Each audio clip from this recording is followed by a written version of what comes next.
Good morning, Tui. It's good to see you. Hope you've had a safe weekend. I talked to some of you on Friday about posting some videos on Dojo just so that we feel like we're staying connected. So I hope you're safe and well. Hope you've had a good weekend with your families.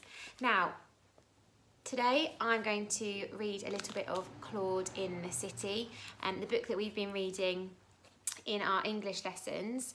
I'm not going to read the whole thing, but I'm going to read a little bit more and then give you a task to do while you're at home. So Claude and Sir Bobblysock went inside, and a helpful person sitting behind the desk told them the building was in fact an art gallery. "Here's a guide," she said hopefully, and handed Claude a guidebook. "It tells you what's in each room." Claude said thank you, left his boxes of berets with her, and set off with Sir Bobblysock. He really liked looking at things and wanted to start right away. The first room Claude and Sir Bobblysock went into was full of sculptures. Claude discovered sculptures were bits of art that weren't in frames and you could walk around, but absolutely not touch at all. Claude was very interested. Some sculptures were enormous. Titchy, tiny, tiny ones. And I don't know if you've spotted this already, but very rude indeed. Claude looked at his guidebook. It said, "Go into the next room." So he did. There he is. Off he is going into the next room. On the walls were lots of pictures in big, swirly frames. Claude and Sir Bobblysock sat down on a handy bench and looked at them.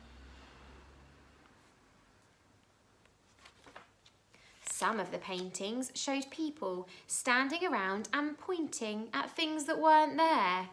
Claude thought this was a little bit silly. Some of the paintings had dogs in them, which made Claude happy. But none of them were wearing a beret.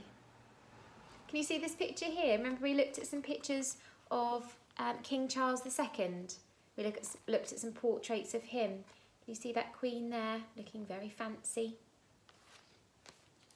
"Let's go and have some lunch," said Claude to Sir Bobblysock. "I could just eat a juicy bone baguette." Claude collected his boxes of berets and they set off to find a cafe. Suddenly, a naughty robber in a striped jumper and a mask came running past them, carrying one of the sculptures. Two guards were running after her. Claude's paws were so full of boxes and his brain full of juicy bone baguette that he didn't see her. Oh, look at her running away. The robber did not see Claude and his boxes. What's going to happen? I bet you guessed it. Bump, crash, wallop. Berets exploded everywhere. The robber fell to the ground. The sculpture went flying into the air. Everybody gasped. Sir Bobblysock felt sick with worry. But what's gonna happen? Ha! Claude saved the day.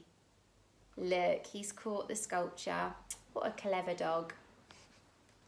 Okay, so if we go back to the page in the art gallery where we saw the picture of the Queen, nice portrait hanging on the wall. Now, that's what I would like you to have a go at doing at some point this week. Drawing yourself as somebody royal. Okay, so maybe a prince or a princess or a queen or a king. I have had a go myself. I mean, don't laugh. Okay, does it look anything like me? No, not really. But that's what I'd like you to have a go at doing. So drawing a lovely frame, maybe you could decorate your frame, and drawing a picture of yourself, or maybe someone in your family, or maybe one of your animals if you wanted to do them as a royal animal. Then what I'd like you to do is when you're finished, send me a picture of your masterpiece. You can put it on your portfolio or send it to me via a message. Yeah, I'd be really, really impressed. I'm really excited waiting to see what you've been up to. Okay, stay safe everyone, and hopefully I'll see you all soon. Goodbye.